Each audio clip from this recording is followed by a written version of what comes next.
राधे राधे, जय श्री कृष्ण। आज के इस वीडियो में वार्ता का विषय है आंवला नवमी, जिसे अक्षय नवमी भी कहा जाता है। इस दिन माता लक्ष्मी ने पृथ्वी पर आकर के आंवले के वृक्ष की पूजा की थी और उन्होंने तुलसी तथा बेलपत्र के गुण एक वृक्ष आंवले में पाकर के उसकी पूजा की थी, क्योंकि तुलसी भगवान श्रीमन नारायण को प्रिय है और आंवला का वृक्ष जो है इसमें तुलसी का गुण पाया जाता है। बेलपत्र भगवान शिव को प्रिय है, इसमें जो है भगवान शिव के गुण हैं और इस कारण से आंवले में भी बेलपत्र के गुण पाए जाते हैं। तुलसी और बेलपत्र दोनों के गुण एक वृक्ष में पाए जाते हैं, वह है आंवला, जिसको शिव और नारायण का रूप मान करके माता लक्ष्मी ने जो है आंवले के वृक्ष का पूजन किया था, जिसके कारण से आंवला नवमी पर किया गया पूजन दान कभी नष्ट नहीं होता है, जिसके कारण उसे अक्षय नवमी कहा जाता है। और यह इस वर्ष 2022 में 2 नवंबर को अक्षय नवमी आंवला नवमी पड़ रही है। इसके पूजन विधान के विषय में बात करते हैं। आइए शुरू करते हैं इस वीडियो को। आंवला नवमी पूजन विधान। आंवला नवमी के दिन महिलाओं को सुबह स्नान करना चाहिए और अपने पास स्थित किसी भी आंवले के पेड़ के पास जाना चाहिए और उस स्थान पर सफाई करनी चाहिए। इसके बाद आंवले के पेड़ के नीचे पूर्व दिशा में खड़े होकर जल और दूध चढ़ाना चाहिए। इसके बाद पूजा आदि करने के बाद पेड़ के चारों ओर कच्चे धागे को लपेटना चाहिए और परिक्रमा करना चाहिए। अंत में आंवले की आरती उतारें और परिवार की सुख समृद्धि की कामना करें। तो यह तो रहा पूजन विधान। अब आंवले के वृक्ष को किसने पूजा, इसके विषय में। आंवला नवमी कार्तिक शुक्ल पक्ष की नवमी तिथि को मनाई जाती है। इस वर्ष आंवला नवमी 2 नवंबर को है। आंवला नवमी को अक्षय नवमी के रूप में भी जाना जाता है। आंवला नवमी की पूजा संपन्न करने पर भक्त को अक्षय फल की प्राप्ति होती है। शास्त्रों के अनुसार अक्षय नवमी के दिन किया गया पुण्य जन्म जन्मांतर तक खत्म नहीं होता है। इस दिन किए गए शुभ कार्य जैसे दान, पूजा, भक्ति, सेवा आदि का पुण्य कई जन्मों तक प्राप्त होता है। आंवला नवमी की पूजा उत्तर भारत में अधिकता से की जाती है।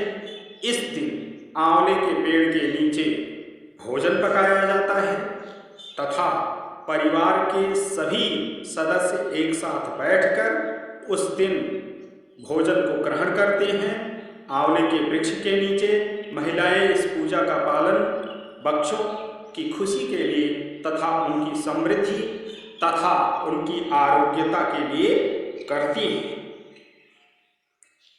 आंवला नवमी के दिन देवी लक्ष्मी की पूजा की जाती है तथा आंवले के पेड़ के नीचे भोजन करने की परंपरा शुरू हुई। इस संदर्भ में एक कथा प्रचलित है। एक बार देवी लक्ष्मी पृथ्वी का भ्रमण करने आई। रास्ते में उन्होंने भगवान विष्णु और शिव की एक साथ पूजा करने की कामना की। लक्ष्मी माँ ने माना कि विष्णु और शिव को एक साथ कैसे पूजा जा सकता है। तब उन्होंने महसूस किया कि तुलसी और बेल की गुणवत्ता एक साथ आंवले के पेड़ में भी पाई जाती है। तुलसी को भगवान विष्णु से प्रेम है और भगवान शिव को बेलपत्र से। माता लक्ष्मी ने आंवले के पेड़ को विष्णु और शिव का प्रतीक मानकर आंवले के पेड़ की पूजा की। पूजा से प्रसन्न होकर भगवान विष्णु और शिव प्रकट हुए। लक्ष्मी माता ने आंवले के पेड़ के नीचे भोजन तैयार किया और उसे श्री विष्णु और भगवान शिव को परोसा। इसके बाद उन्होंने उसी भोजन को प्रसाद रूप में स्वयं ग्रहण किया। जिस दिन यह घटना हुई थी उस दिन कार्तिक शुक्ल पक्ष की नवमी तिथि थी, अतः यह परंपरा उस समय से चली आ रही है, जिसके कारण यह आंवला नवमी को अक्षय नवमी भी कहा जाता है। इस दिन माता लक्ष्मी, भगवान विष्णु और शिव की जो पूजन करता है वह परम पुण्य को अर्जित कर लेता है और उसके पुण्य कभी जो है नष्ट नहीं होते हैं, अक्षय हो जाते हैं, जिसके कारण इसे अक्षय नवमी भी कहा जाता है। और अक्षय नवमी के दिन आंवले के वृक्ष के नीचे भोजन पका करके सपरिवार ग्रहण करना चाहिए और उसका भोग पहले भगवान नारायण अर्थात विष्णु और माता लक्ष्मी तथा भगवान शिव को सकुटुंब जो है भोग लगाएं और उसके बाद सपरिवार स्वयं ग्रहण करें। इस तरह से इस आंवला नवमी का जो महत्व है वह सर्वश्रेष्ठ है और अक्षय पुण्य प्रदान करने वाला है।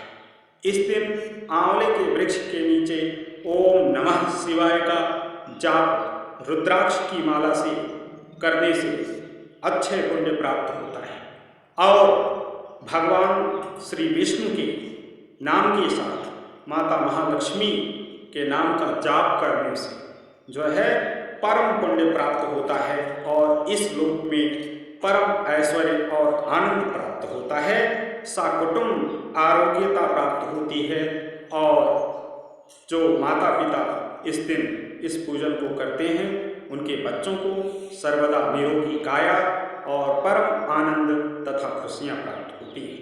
इस तरह से यह अक्षय नवमी का विधान पूजन संपन्न हुआ।